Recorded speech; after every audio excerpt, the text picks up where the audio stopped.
What's up, guys? Welcome back to the channel, and today we are going to do it.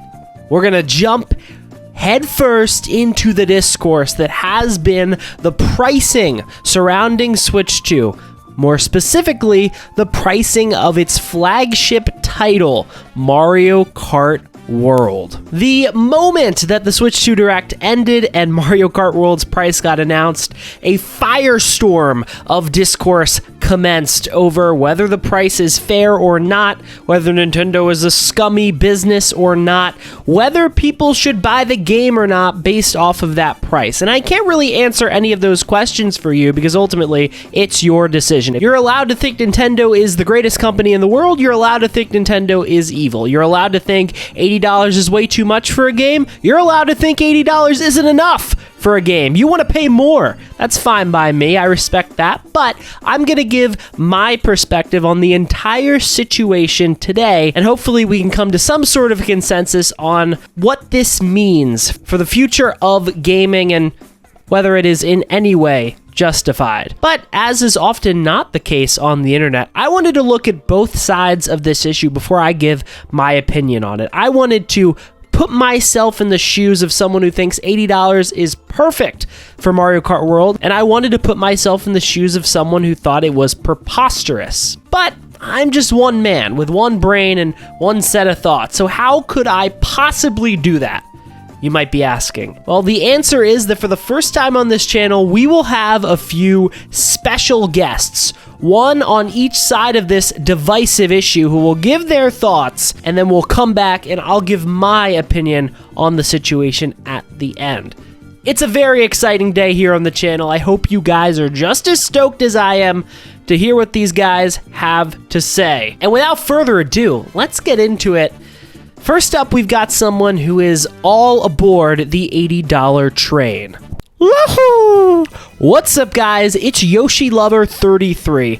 I'm grateful that Nick gave me an opportunity to share my opinion on his channel, and trust me, I am all aboard the $80 game train. First of all, let's be honest, Mario Kart World is gonna be worth $80. I mean, I wouldn't be wearing the shirt if I didn't believe that. I mean, did you see the trailers Nintendo released? It's got an expansive open world, the biggest tracks in the series, the biggest roster of characters in the series, including this guy on my hat, all the while running in HD, 60 FPS, perhaps there will even be a 120 FPS mode. But regardless, this game is packed to the brim with content. Sure, it doesn't have as many tracks as its predecessor in Mario Kart 8 Deluxe, but all of the tracks in this game are so vast and so expansive, and you're free to explore all of them to your heart's content. So, of course, I'm gonna pay the $80 price for Mario Kart. Are you kidding me? I've gotta drive as Yoshi on day one. Did you see the Yoshi in the server outfit? Yeah. They've got my purchase. But let's take it a step further. I don't just think $80 for Mario Kart World is worth it. I think $80 for all of these blockbuster games are worth it. Here's the dealio.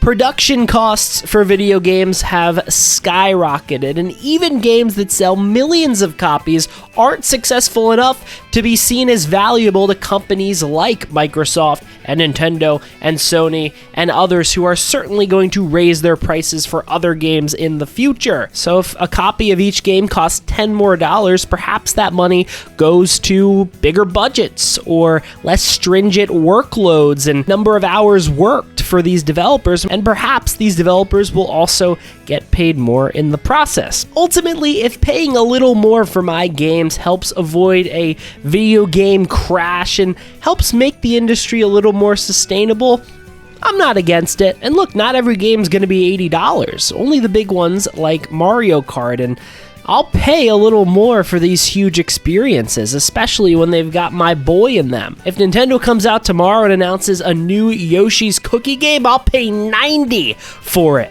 That's how much I love this little guy right here.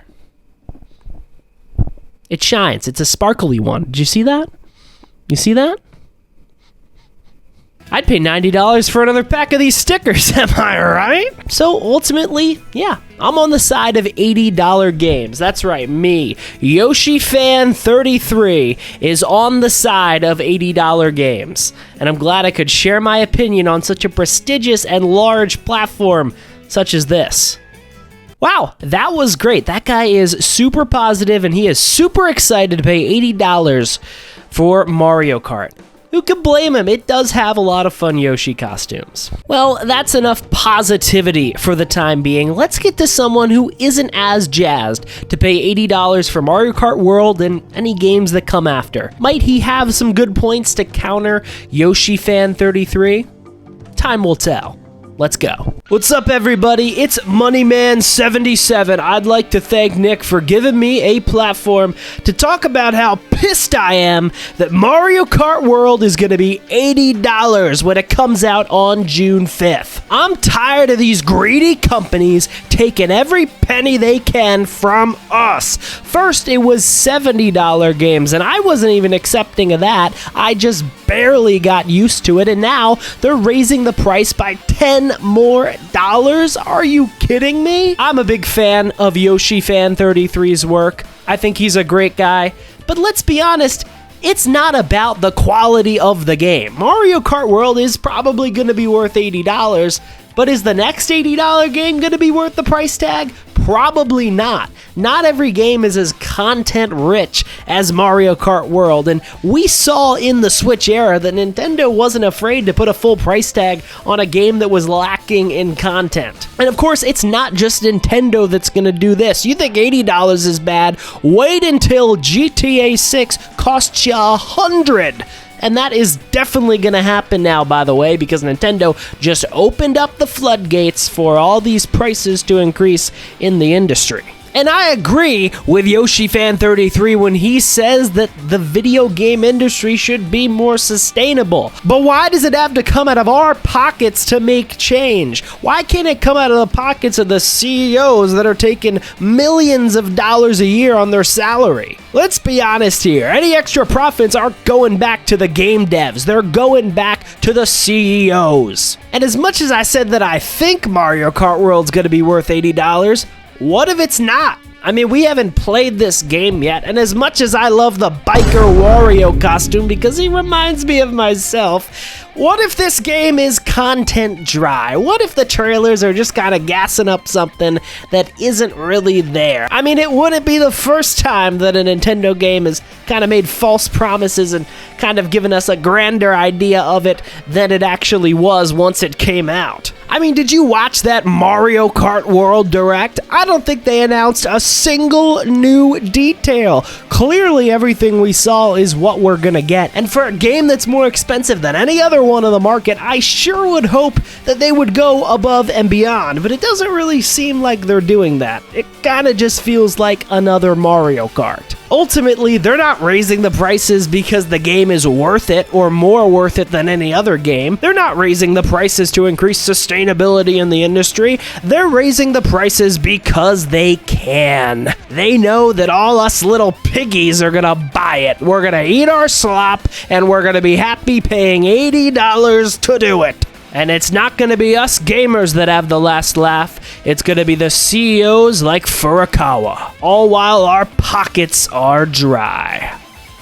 Not me, though. I'm pirating it. Woo! Wow, that was one passionate argument from Moneyman77. He made some great points, and I think both of our guests were really well spoken in their argument on either side. Keep in mind that if you disagree with any of the things said by YoshiFan33 or Moneyman77, that it's them who said it, not me. Still tell me in the comments how badly you disagree with them, but let it be known, those are my thoughts, those are their thoughts. But now I'm going to give you my thoughts on the price increase, because ultimately it's not YoshiFan33's channel, it's not Moneyman77's channel, it's my channel. So I'm gonna tell you what I think about Mario Kart World's increased price tag. Ultimately, I think that it's not the end of the world if games are gonna get a little more expensive. Look, games have been at that $60 price point for a while, and just recently we seem to have made the jump to $70, and perhaps now $80 is going to become the standard. With how high production costs have gotten and how much of a mess the video game industry is right now, it makes sense that prices would have to go up for these products that take a lot of time, money, and effort to make. And if it is necessary for these games, especially the ones that have these big budgets, to cost $80 now to increase sustainability, like YoshiFan33 said, I'm okay with that, I guess, but I just want you to be upfront with me. That was my biggest issue with the $80 price point that Nintendo gave to us, is that they didn't tell us. They very clearly hid the prices of both the game and the console that it's on. They didn't make any mention of price in the Direct. They just kind of shoved it out in a press release after the event. And that's what really annoys me. If you're gonna make this change, just be honest with us. Tell us that production costs are going up. Tell us that these games are worth $80 or something. Give us some dumb reason that they're worth $80 and tell us to our face. Don't stab us in the back and make us find out an hour after you've revealed this game that it's worth $10 more than we were expecting. Because I do agree with Moneyman77 when he says that this price increase isn't going to benefit us. It's only going to benefit the CEOs and maybe some game developers. I would love to think that this $10 increase in price makes the game industry super stable, super sustainable, and just a great place for developers and creators alike. But I don't think it's going to do that. I just think it's going to increase the salary of a few CEOs at the end of the year. Because every time Doug Bowser gets pressed about the $80 price point in interviews, he kind of flounders and just gives these very vague statements, because he knows that the only reason Mario Kart World is $80 is because it can be $80, because it's going to succeed regardless of its price point.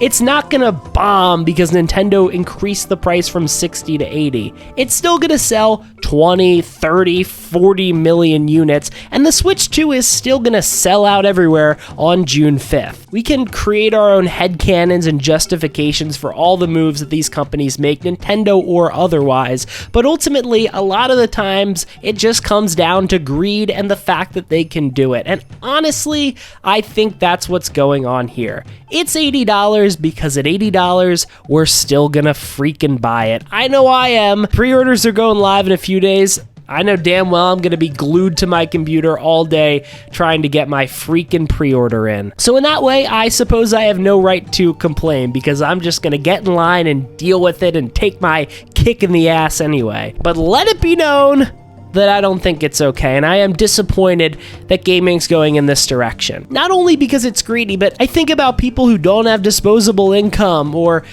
aren't addicted to video games like I am and have a more casual relationship with them.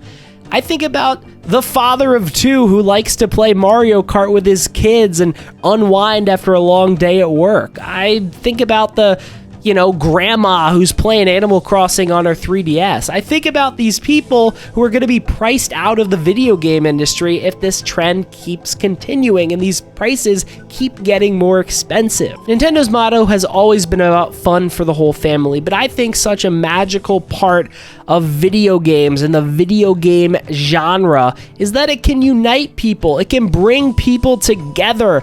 And if these prices keep going up, that means less people are going to be brought together. Less people are going to experience the magic of this genre and its creators, and that disappoints me. I want Mario Kart World to be a big thing. I want everyone to be talking about it on Twitter on day one and being excited about all the new features and sharing clips and racing with each other online, and that's still going to happen, but it's all going to be under this big dark cloud of pricing. That aspect is never going to leave the discourse, at least not for a while. So ultimately that means that some people just aren't going to buy the game, some people are going to buy the game and still complain about the price, and the excitement that I want there so bad to be on launch for the Switch 2 because it's fun that way, feels like it's gonna be diminished, which is sad. And ultimately, the blame doesn't go on anyone online complaining about it or anyone who's dissatisfied with that $80 price point. The blame goes on Nintendo. Firstly, for raising the price. Obviously, we again can debate all day whether it's justified, but also just for not communicating it with us, for trying to hide the prices in a press release as if we weren't gonna see them on Twitter 30 minutes after the presentation ended. I still don't get why they didn't do that. Just take the kick in the nuts during the Direct so that you don't have this firestorm for months afterwards like you have had with the Switch 2. That's my thought, but whatever. Ultimately, this thing is still going to sell like bonkers. People are still going to buy it, and thankfully, the tariffs didn't raise the price of the system, which I do think is fair. I think $450, like I said, for the console is not an outrageous price. So yeah, those are my thoughts. I'm disappointed that the Switch 2 discourse has kind of just turned into arguing over the price, but that's what's going to happen when Nintendo puts their foot forward and says, we're charging $80. It was just going to happen no matter what. But let me know in the comments, what do you think about the Nintendo Switch 2 pricing situation, specifically the Mario Kart World pricing situation? Did you agree with YoshiFan33, or are you more on the side of Moneyman77? Let me know in the comments, and again, if you think they're stupid and they have bad opinions, that's not my problem, it's theirs. But again, tell me in the comments anyway to, get the conversation going. I'm sure they'll see it. They're definitely going to be reading the comments. So if you've got a problem with them, they're going to know. Regardless, make sure to like the video, share it with a friend, subscribe to the channel, hit that big fat button. Thank you once again to YoshiFan33 and Moneyman77 for being guests in this video and giving their very impassioned opinions on this subject. My phone died. Almost got to the end of the video. That was tough. Anyway, again, let me know your comments on the pricing situation in the comments below. I'd love to hear your thoughts on the subject. And with that, I'll see you guys in the next one.